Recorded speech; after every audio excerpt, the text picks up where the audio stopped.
Federal Drive is presented by GEHA, Government Employees Health Association, proudly providing health and dental benefits to federal employees and their families. Visit GEHA.com. Instead of another system overhaul, a new report from the IBM Center for the Business of Government zeroes in on how metadata and AI can illuminate relationships across federal financial operations.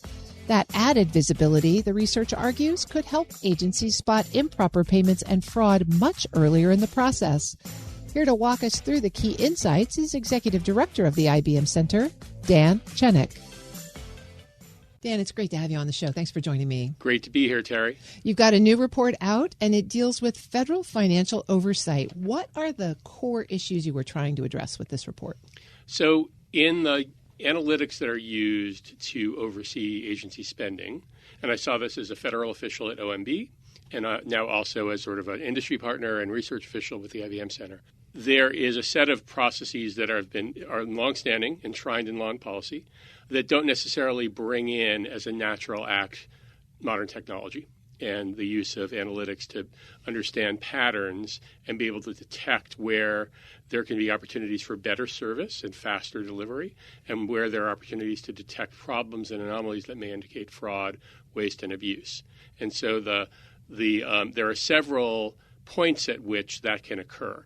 At the beginning of a process, before a payment is made, while the payment is in transaction being used, and then also at the audit phase when you can sort of catch. So this report was really focused on the back end at the audit phase. We have a prior report that was written last year on AI for payment integrity, sort of at the left side of that equation, where you're thinking about how do you use AI at the front end. And so the two, really it's all about a progressive use of new technology to help auditors and financial analysts do a better job delivering service more effectively and then catching adversaries with greater fidelity. So there are a lot of audit tools and oversight practices that already exist, at least on paper or in theory. What does your research say about where those current processes actually fall short in practice?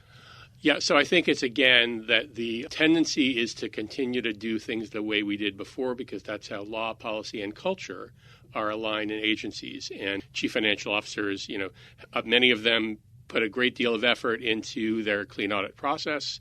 And one of the things that this researcher, Irakli Petriashvili from the University of Georgia, discovered was that there's a lot of metadata around audits that aren't necessarily used in audits to understand, all right, is there still activity going on that could be an indicator of fraud, waste, or abuse?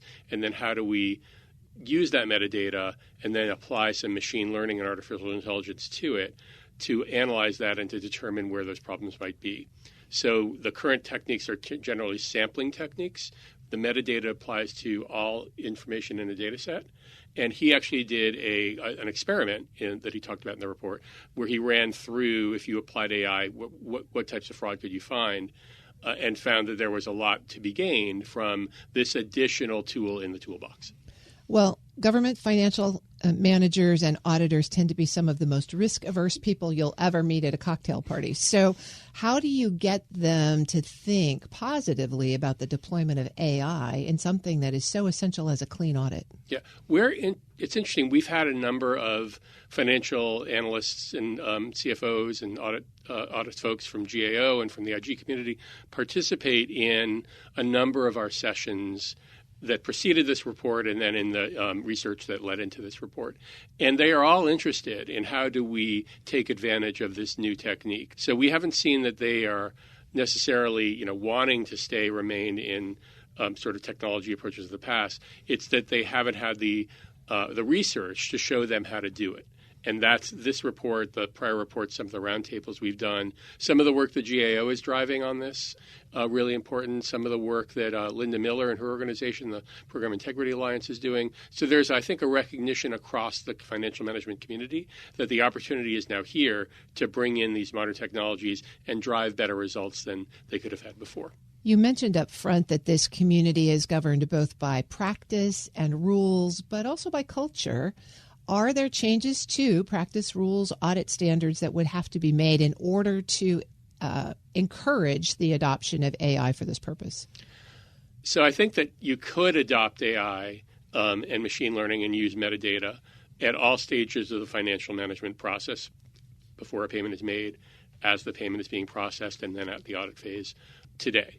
The issue is that many of the OMB circulars, and I was part of several of them when I was at OMB, don't necessarily keep up with the technology. So it's not that the existing policy necessarily prevents this from occurring. It's that it doesn't necessarily incentivize it or provide going forward how to do it more effectively as a matter of expectation from policy and then ultimately from laws that are governed. So I think it's more the opportunity is there. We're trying to use this kind of research to show the art of the possible, and then hopefully that will help OMB, GAO, Congress see where there are opportunities to update law and policy to reflect current reality. I'm speaking with Dan Chenok. He's the executive director of the IBM Center for the Business of Government. Dan, when you think about the community adopting these kind of practices, how well would you say the federal workforce and federal financial systems are able today to move in this direction? I think there's a lot of interest. We see a lot of discussion at conferences and panel discussions. We see really exciting insights being shared by participants in roundtables that our center participates, often sometimes with your former organization, the National Academy of Public Administration, other nonprofits that are working in this space. And the question, again, is how do you then manage the workforce? Because we often interact with people at the leadership level. How do they then translate to their workers? And importantly, how does that translate into the delivery of that work, which is often done under contract? So a lot of these efforts are done by federal teams, and a lot of others are done with the assistance, additionally, of contractors who are working under contracts that say, here are the things you have to do X, Y, and Z. And the contracts don't necessarily incentivize this behavior either. Just like the policy could be updated, a lot of time the terms of the contract could reflect more modern practice. So that there's a piece for industry in a public-private partnership mode to bring forward these kinds of ideas and say, hey, if you ask for it this way, we can provide you with a new approach so that you can move more quickly to this new financial management future enabled by modern technology. Is there a technology investment that would go along with that to make it a more seamless process?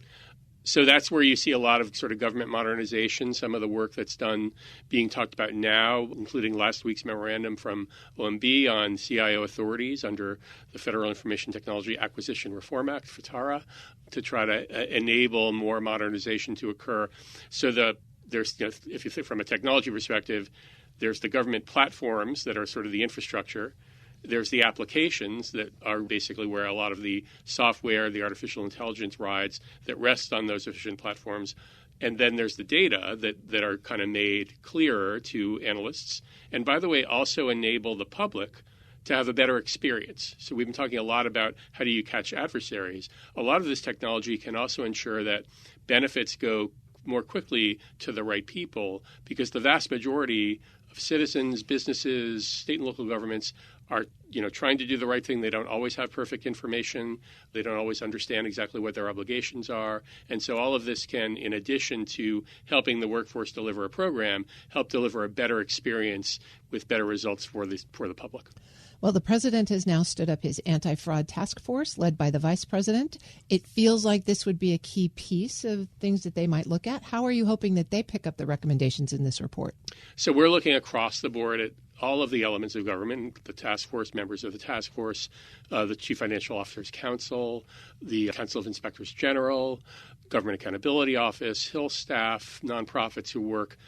There's an ecosystem, and the question is, how do we best kind of work together to move the government forward? Because I think it's hard for any one enterprise or initiative to make the kind of scale change that we're talking about to reach these kinds of goals and outcomes. And so, yes, I think that's a really important new driving force, and hopefully it will have an impact across the ecosystem to try to pick up and lift all boats toward this better future. So coming back to the practitioner community, you said that some of this they can do without changes to the rules or laws or audit statutes. What would you hope folks might take on today that would move them in this direction? So we'd recommend experimenting. The report has an example of an audit process where if you applied AI and machine learning to some metadata, you could identify additional areas where despite efforts to reduce fraud during the process, it still exists. So do a pilot there, learn, take some of the recommendations from this report or elsewhere,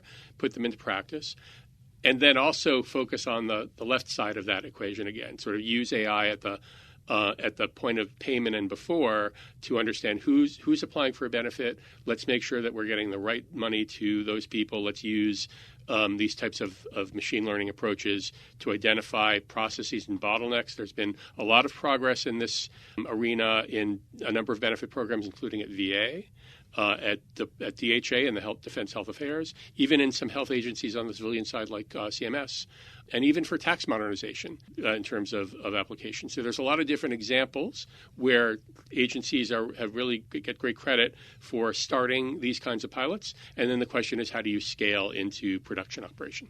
I've been speaking with Dan Chenok. He's the Executive Director of the IBM Center for the Business of Government. Dan, thanks so much for sharing the report with us today. Thank you, Terry. Appreciate it. We'll post this interview and a link to the report at federalnewsnetwork.com/Federal Drive. Subscribe to the Federal Drive wherever you get your podcasts.